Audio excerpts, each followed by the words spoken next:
Hi, నేను Sandhya, swim style boutique Guntur. Blouse stitching చేసిన తర్వాత హెమ్మింగ్స్ ఉంటాయి కదా, బ్లౌజ్ ఇవి మనం ఎంత మంచి మోడల్ పెట్టుకున్నా హెమ్మింగ్ దగ్గరకు వచ్చేటప్పటికి ఫినిషింగ్ లేకుండా చేసుకుంటే అది చూడటానికి బాగోదు. ఇప్పుడు ఇది బ్యాక్ సైడ్ మనం ఇక్కడ హెమ్మింగ్ చేయాలి. దీన్ని ఇటువైపుకు కనిపించేటట్లుగా చేసుకుంటే ఏమవుతుందంటే చుక్కలు చుక్కలుగాను కొంచెం పట్టినట్టుగా ఉంటుంది. అలా లేకుండా ప్లస్ బ్యాక్ సైడ్ కూడా మనకు అసలు హెమ్మింగ్ చేస్తే ఇక్కడ కుట్లు కనిపిస్తాయి కదా, అలా కూడా కనిపించకుండా మనం చేసుకోవచ్చు. అది ఎలా చేసుకోవచ్చో నేను చూపిస్తాను ఒకసారి. ఇక్కడ ఫస్ట్ మనం దారం ముడి వేసుకుంటాం కదా, ఈ ముడి వేసుకున్న దారం కూడా మనకు కనిపించకుండా లోపలికి ఫినిషింగ్గా లోడింగ్ చేసుకోవాలి. కొంచెం లోపలికి తీసుకోవాలి.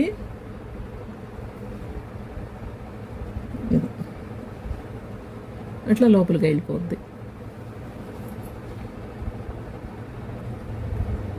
తర్వాత దీని సూదిని మనం కొంచెం లైనింగ్లోకి కొంచెం తీసుకొని ఇక్కడ ఫోల్డింగ్ ఉంటుంది, దీన్ని ఇట్లా ఫోల్డ్ చేసి కుడతారు కదా, ఆ కుట్టిన దాంట్లో లోపలికి ఇట్లా తీసుకోవాలి.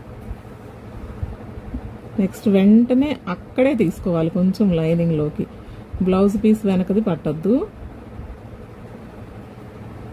మనం ఎక్కడైతే ఎంతెంత దూరం అయితే మనం నాటు వేద్దాం అనుకుంటామో అక్కడ వరకు తీసుకోవాలి. కొంచెం లైనింగ్కి లోపల ఫ్యాబ్రిక్లోకి. అదిగోండి, మనకి ఎక్కడ చేసామనేది అసలు అర్థం కాదు. ఫినిషింగ్ లాగానమాట. హెమ్మింగ్లో కూడా మనం స్టిచ్చింగ్లో ఫినిషింగ్ ఎలాగో హెమ్మింగ్లో కూడా అంత ఫినిషింగ్ చేసుకోవచ్చు. ఎంత మంచిగా ఎంత కాస్ట్ పెట్టి అన్ని బ్లౌజులు కుట్టించినా కూడా ఈ హెమ్మింగ్ మాత్రం నార్మల్గా చేసేస్తారు. అలా కాకుండా ఇట్లా ట్రై చేయండి. ఇదిగోండి, ఒక్కసారి మొత్తం లాగేసి చూపిస్తాను.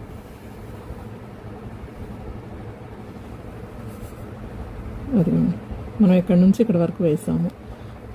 అలా ఒక చుక్కలాగా ఇటు సైడ్ కనిపిస్తుంది కానీ మనకి ఎక్కడ దారం కనిపించదు కూడా ఉండదు, ఇటువైపు కూడా ఉండదు. అది 2 సైడ్స్ ఫినిషింగ్ ఉంటుంది అన్నమాట. ఇది నచ్చిందా? నచ్చితే ఒక లైక్ చేసి ఎలా ఉందనేది తప్పనిసరిగా కామెంట్ పెట్టండి. మీరు ఎవరైనా చేసుకునే వాళ్ళు ఉంటే, బ్లౌజ్ స్టిచ్చింగ్లు చేసుకునే వాళ్ళు ఉంటే ఇలా ట్రై చేయండి.